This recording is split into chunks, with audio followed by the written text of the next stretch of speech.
Awesome. Well, good morning. This is pretty exciting to spend. I know you have so much going on this week that I really appreciate you spending the time to enlighten us this morning on your topic, Beth.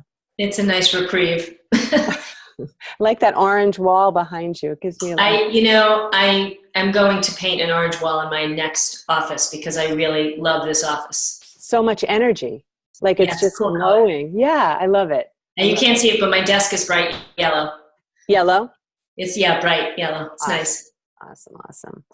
So thanks. Before I get into your formal introduction and start moving forward with this part, the program, I wanted to just take about 2 minutes. I've got a quick video. I was going to go through it on my own, but sometimes I get tired of my own voice. So I'm going to just share a quick video because this week I've been thinking a lot about my email list. I'm reading this fantastic book that I'm going to put through the Rise Above the Noise Facebook group starting next month. It's called The Referral of a Lifetime by Tim Templeton, I think. And it's like blowing my mind. And it's all about how to really embrace being authentic and how it's all about, little touches and being resourceful, which is what I say all of the time, but this puts it in a very organized way. So that got me started thinking about how do I organize my contacts. Last week I talked about exporting contacts from LinkedIn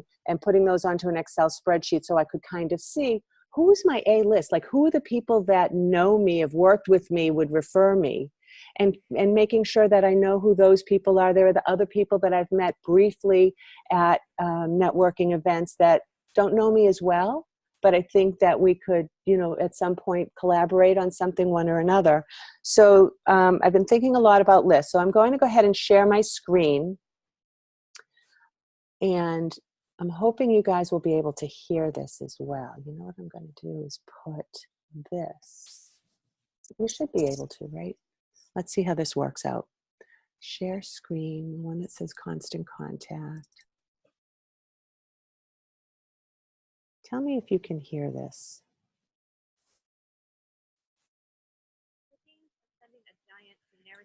Can you guys hear that? Very low. Okay. Hold on one second. Oh, nope, I got it. You did hear it? I think so. I put up my volume. All right, hold on. All of your contacts are long gone. It's been proven that segmenting your contacts and sending more targeted emails results in higher open rates and better engagement. In this short video, we'll go over the different ways you can segment your contacts with constant contact.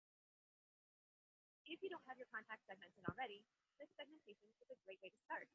When you create the link in your email, you'll have the option to turn on quick segmentation. That way, when contacts click your link, they'll be added to the list you choose. This segmentation is a pretty hands-off way to get started with segmenting your contacts. To get the most out of this feature, set up an autoresponder series to send to new contacts to get added to the list. Now, if you're more interested in creating your own segments of contacts, try out our segment builder. You'll be able to create your own segments of contacts based on criteria you choose. This takes all of the manual work out of segmenting your contacts.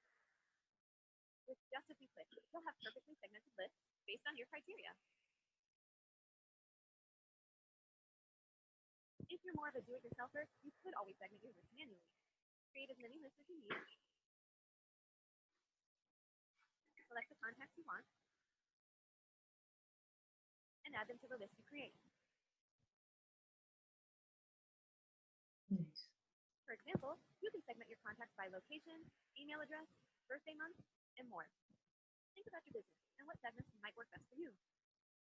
Segmenting your contacts doesn't have to be difficult with constant contact. I hope that was helpful.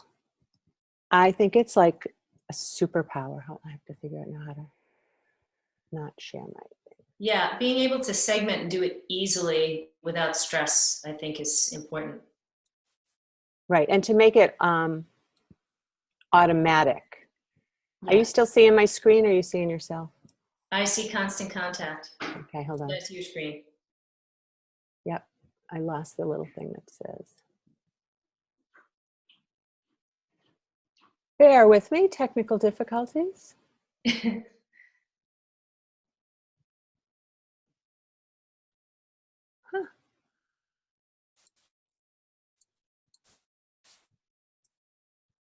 And I think people appreciate too when you're sending them target email marketing instead of just everybody being in one big pool, because then there's so much that you're getting. It's much nicer when you get it less and it has what you need in the email marketing. Exactly. So for instance, with the client that I always use for example is, I will get you back on here, I promise. I don't understand why I can't find it this time. It's usually right down there at the bottom.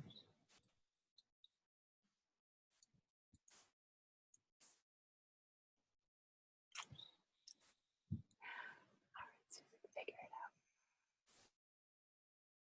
out. So I'll keep talking while I'm doing this. With B&M Catering, what we've done in the past is people who have, let's say, clicked on an article that I shared in a newsletter about company picnics. Well, then we sent them right over to a corporate picnic list, and then they get content only about corporate stuff, especially so that we can do work in their office settings. All right. Put on hold. I'm going to just read these out loud. Rename, remove, allow, make host, spotlight video, pin video, chat, stop video. We don't want to do any of those things. Come on, Zoom. Tell me what you need me to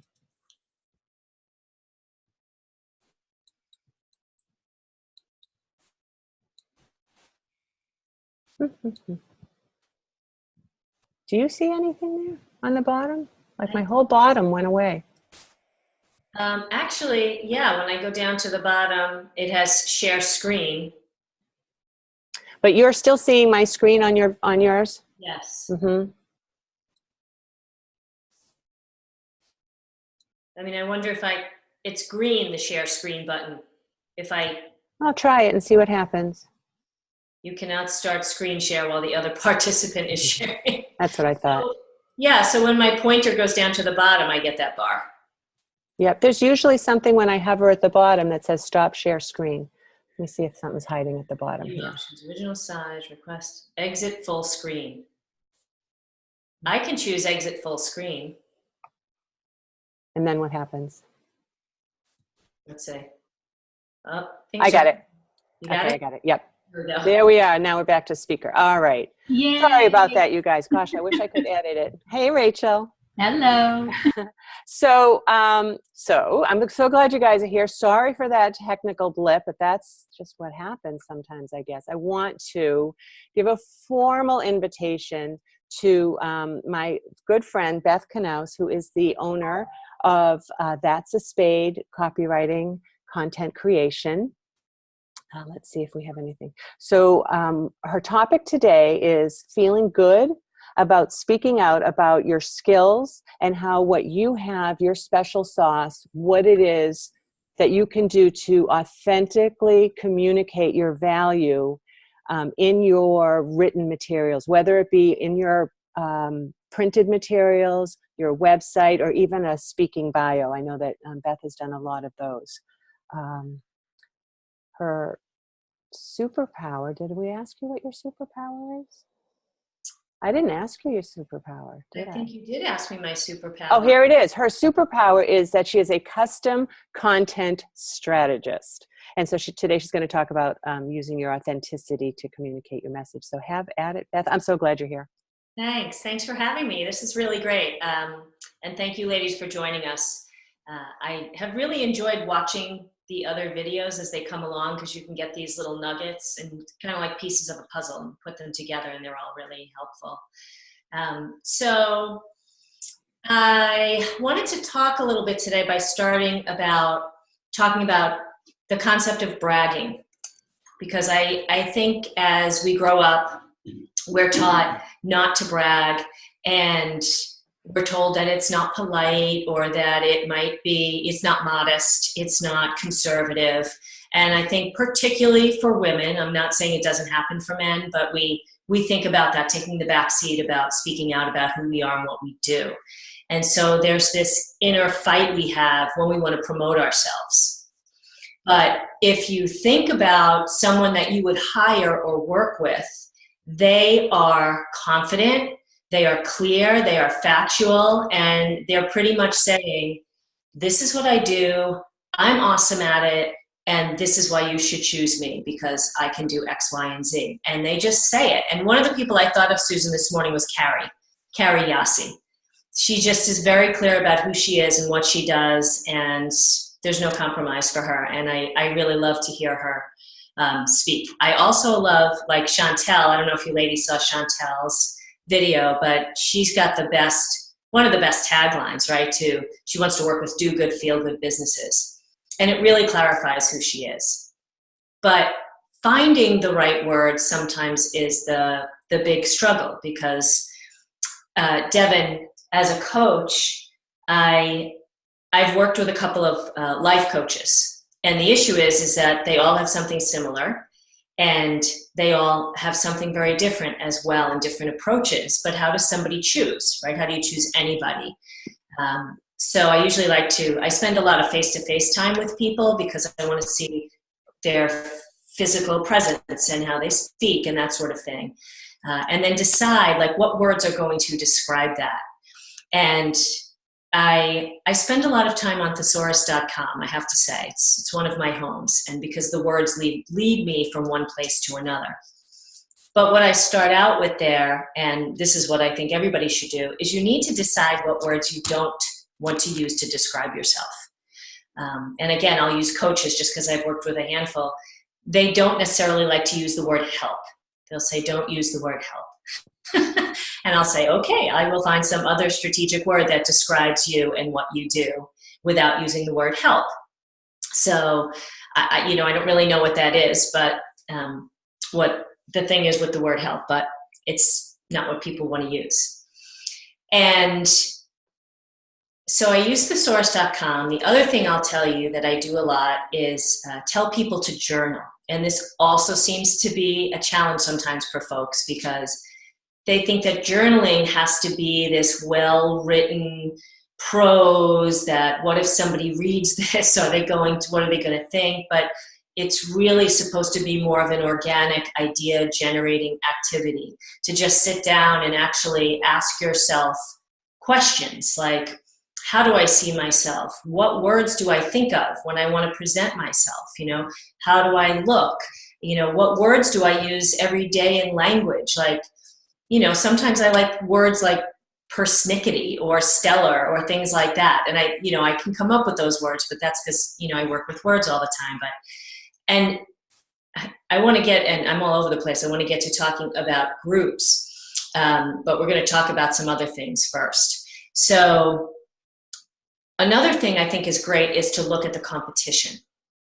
Not only to see what they're doing that you like and not to copy them, but to see what they're doing that maybe you don't want to do, and go through and say, oh, I don't necessarily like how that was phrased, or I don't like that sort of call to action button, and how can I do something different? And of course you can admire what people are doing, but the point is to find those ways to stand out and look at the language. In fact, Chantel the other day said something about cutesy buttons, right? Call to action buttons. And I thought it's so true. Like, there's this fine line between catchy and cutesy. And, do you want to be cutesy, or do you want to catch people's attention and get them to work with you?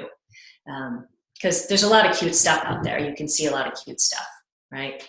Although it is nice to have different things. It's nice to have your buttons say different things, or, a lot of people now are offering complimentary discovery calls. But what will happen is that a lot of people will start to say discovery call, and then we'll say, okay, what else can we say? How can we change that up? And it will transfer. But it's really coming up with those words that you feel suit you. Now, I know Susan did this. I don't know if you ladies have taken part in the three-word project, right? Or I don't know exactly what it's called, but every year in January, rather than making resolutions or things, you choose these 3 words that you think are going to define pretty much how your year goes. And it's a tough thing to do. So I didn't actually do mine till April. But mine are patience and strategy and creativity. And I think of these 3 words all the time. And so I actually am going to start talking to people and preparing for those 3 words ahead of time for January, because it's just always been in the back of my mind. You can use them to center yourself and remember what your goal is, and then build off of those 3 words. And let's see what else. I love that. I have to say, I'm going to interrupt here just for a Sure. second, because the 3-word exercise, I've done it in the past, but when I did it this year, and I actually might have done it last year, and it might have just carried through because I loved it so much. My 3 words, when I came up with them, I think in 2017, calm, grounded, light. Calm, and I wrote a whole article about, it must have been this past January. I wrote a blog about it, and I realized at that moment it was what defined me. And not so much in what I work and also in what I do. I always say calm is my superpower, but then being grounded, and grounded in a few different ways, and light in all of the ways that light meant it. And in order to, for my self-affirmation, now my Instagram that I use is calm, grounded, light, and every picture that I put up there, I put those 3 words so that every day I'm reminded, calm, grounded, light. And also when I do yoga and meditate, those are the words that start me off. So I'm so glad you brought that up, because it is a hard exercise, but then if you're comfortable with it, it can really just set that center for you, where to go forward. And again, that's another thing that you can kind of journal out and say, you know, what words do I want to represent who I am and what I do? And it may take a while. It took me a while to come up with the 3 words I wanted. Yeah. Because I knew they were going to be long term, but they're kind of in the background of everything. Like I always go back to those 3 words, and I know why I chose them. I know how they serve me. And so that's, you know, that's a pretty authentic piece to be able to present. I think you chose 3 perfect words for yourself: patience, creativity, and strategy. It really suits you. Yeah, they've worked for me. And every once in a while, I'm like, oh, those 3 words, I gotta go back to them. Yeah. Those 3 words. Awesome. But once you have those words, like everything ties together. Like, you know, Chantel talked a little bit about branding, and, you know, there's colors and there's your web page. And so all those things have to really sync and go together. You know, you can't have flowery words and then have this really bold website. You have to decide, like, how are they going to work together? And I think sometimes we're afraid. We know we have to find each of us our own personal niche market, but we're also afraid to not provide to everyone, right? There's that security piece. And so, you know, I think that's another thing we have to work to get past too, because like for me, my site that's a spade.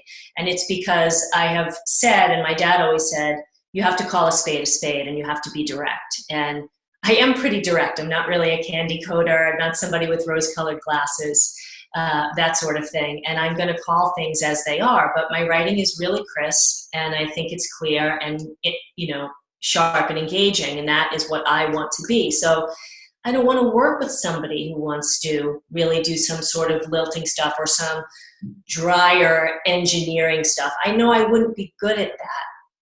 And I think that's what we have to come back to. And so if people don't see you as confident in who you are and the type of work that you do, you can't really expect them to be confident in choosing you, right? They want to see that you're confident in that. So, and I think there's been such a huge increase in solopreneurs and entrepreneurs.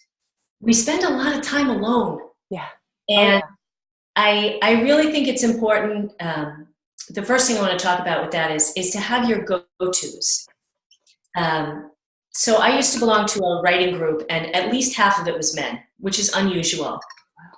And I really liked it because they just, they shoot from the hip. I don't get it. I don't understand. Why is there no sexual tension? Why is that character doing this? And they just come out and say it. And that's what I was there for, was to get that clear, direct, and then you decide, are you going to make changes based on what people say, or, take what you like and leave the rest. And some women came and left the group. But sometimes I found if I'm in a group with all women, we're so nurturing and supporting, we pat each other on the back, and we don't want to say, well, you might want to make this change, or maybe it would work better this. You need those people. You need those nurturing, supportive people who are going to be honest and unbiased, but still not break your heart if they don't like something that you're saying. So you should have at least 2 or 3 go-tos. But I also think having like an accountability group or people like that, or even a writing group, a writing critique group, or if you're that much of a writer, and things you can send to people and say, can you just read this? Does it flow right? Do you like the words I chose? Or what words would you use to describe me if you're trying to come up with your 3 words, or you're trying to come up with a tagline? My tagline is put my words to work for you. And just recently I was on a Facebook group, and someone looked at my website and said to me, I really love your tagline. And I was like, yes. It's kind of hard to get your tagline noticed, I think. So That's true. Yes.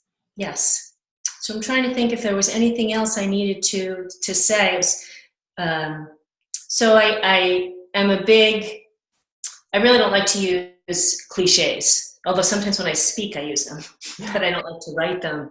And so I was thinking of a few, like talk the talk until you can walk the walk. And that's such a key thing when it comes to words, because even though you might just still be establishing yourself, or you're evolving or transitioning, you still need to put that presence out there and maybe live in the as if. Like, this is who I'm going to be. This is who I'm working on being. I'm going to wake up and be that person tomorrow, so that's who I'm going to describe, because I know I can do those things. And the other thing is less is more, which you hear again and again, and it's so true. Oftentimes, I find that people will do their own writing, but they just don't know how to cut it back. And it's, in fiction, they call it killing your darlings. Like, some people write these things and they think they're so fantastic, but really they don't fit. They're really great, but you might be able to use them over here, but not in the story you're working on. People say, kill your darlings. Don't have those personal attachments that other people might not love. So it's interesting how you've just tied it back now to both 2 previous speakers, right? When you say as it is, I don't remember if it was on Kathy's talk or another time when Kathy Ripley Green was talking, and she said to see things, are they as if? You see it as if, and then you say, and so it is. I don't remember if it was her or something else. So it must be synchronicity that is telling me, oh, this is what it is to see that. And I've just set my intentions for the next 90 days, and I look at them every day.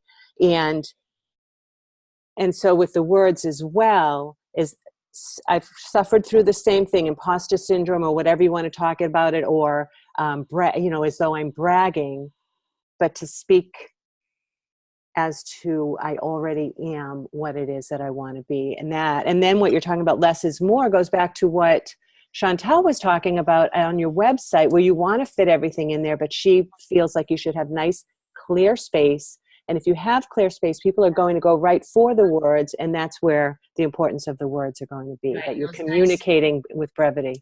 Yeah, those nice call to action buttons that say something snappy but not syrupy, right? That sort of thing. So, oh gosh, I just had a thought and I totally lost it. Dun, dun, dun, dun. I know what it is. So oftentimes with writing, with choosing words and language, content for your website, we can get really hung up on it because people are going to see it. It's who we are. It's our face on the internet. Everything can be changed. Everything can be altered, and business is going to change. And maybe you're going to change what services you offer or what direction you want to move in. So, as long as you're being authentic, you can go in and change that to go with you as you're changing. Everybody's going to grow and change, especially, we hope in our businesses. So, that's okay too. You can always go in and change stuff. Oh gosh, I had 2 really good things while you were talking, Susan.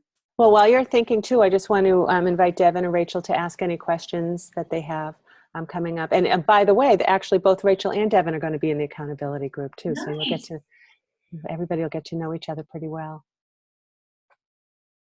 Yeah. So I have a question. Okay. So I think I struggle, coming from a really strong marketing background, who's also a writer, is marrying the idea of brand, shiny branding, with authenticity. So can you speak a little bit about sort of your experience and how you're able to find peace and resolution between sort of that marketing branding angle and then marrying it to the authenticity in your language and in the voice of who you are. Okay. So I guess one of the things, no matter who I'm working with, I really try to focus on is for people not to look salesy. You know, and I think a lot of that does have to do with language. And you're right with the marketing and the branding. You know, you don't want to have like all these flashing colors and over advertising kind of stuff. Everything I think has to be simplified when you're talking about branding. And you know, I think you also have to make your own decisions when you're working with someone who's helping with that piece of it, because someone might say, oh, I think you need these shapes and you need red and you need blue and this is your mood board. And again, I feel like we need to stand up and say, you know what, that doesn't feel right to me. That doesn't feel personal. It doesn't feel warm. It doesn't match what I'm saying. So I think it's really up to the person who's developing that marketing and branding to say, that's really nice, but maybe it's for someone else because I don't think it matches my language. And I think the other piece is, when you're putting that whole package together, is to make sure that the people you're working with are working together. So Chantel and I actually, I know she mentioned it the other week, worked on this woman's website. And it was great because Chantel had given her some prompts and I spoke to Chantel and said, what do you see? You know, what do you envision? This is what I see. And the woman's website is really nice and it's personal. That said, I also feel like when you're one person, it's easy to do that. But if you have a small business and you're representing different people and you have people that work for you, that might be a little more complicated. But is that helpful? Thank you. You're welcome. And I agree. And I think once you have your colors, you have a good headshot, if you have a logo, you have a logo, make sure that's, you know, front and center in what you're sharing.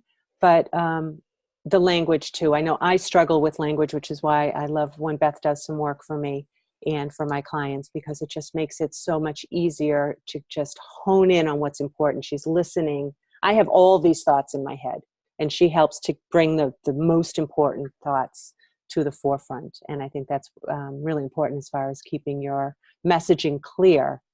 But also, you know, there's also that part too where you want to share of yourself. And to me, that's where the blog or Facebook group is, where you can share other thoughts and ideas. But on your website and your marketing materials, have your messaging super clear and confident.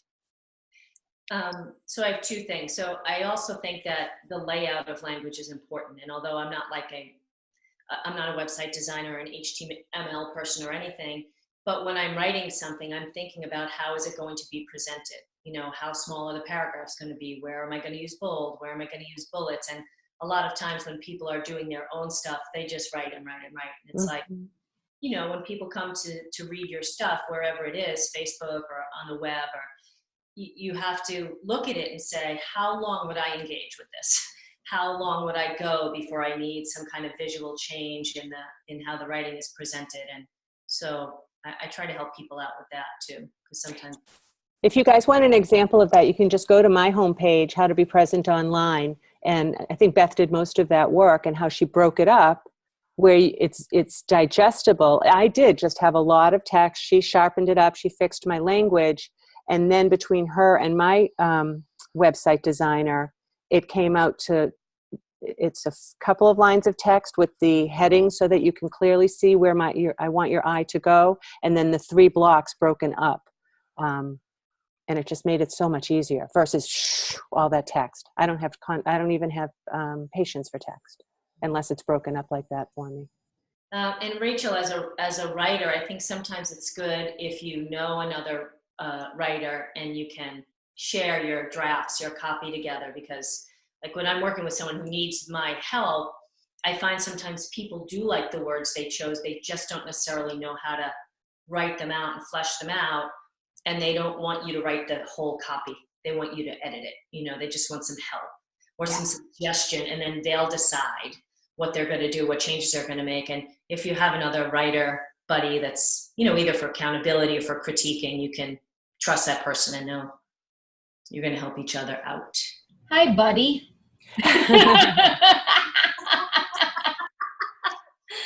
Rachel, Beth runs a writing group out of She Breathes in Walpole on a regular basis, and also has a Facebook group where she puts out prompts in practice. So I'm gonna pop that link into the. Absolutely.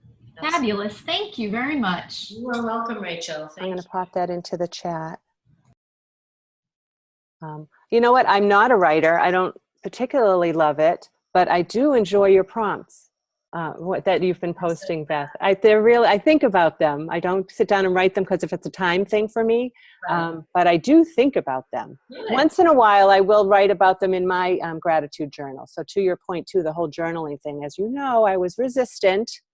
But once I hopped on that thing, man, it makes all the difference. I started it again this week and got 2.5 new clients. Very nice. I know. It's something that happens with just setting your intentions as it is. And I just quickly on the gratitude journal. So if you use a gratitude journal, sometimes when you're feeling like insecure, you're having those moments of self-doubt, if you sit down and you write down your gratitudes, you just it's just such a great adjustment, like an attitude adjustment sometimes, I think. Right. And then I'm in the Bold Heart program. So what they say is to get yourself in the vortex before any of that, you write down some of the things that have happened that are amazing. And it just raises your vibration, gets you going. And, I